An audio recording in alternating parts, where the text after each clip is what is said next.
দেখো কষানো হয়ে গেছে, এবার আমি জল দিয়ে দিচ্ছি।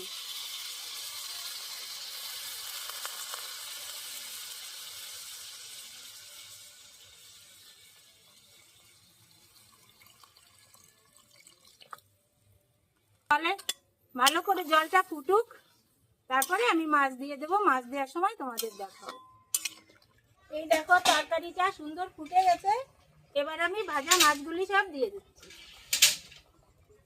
এবার মাছে আর তরকারিতে ভালো করে জাল হোক, নামানোর সময় আবার তোমাদের দেখাবো।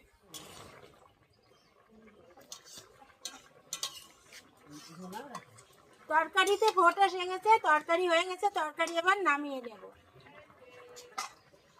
চলো তরকারিটা নামিয়ে নিই।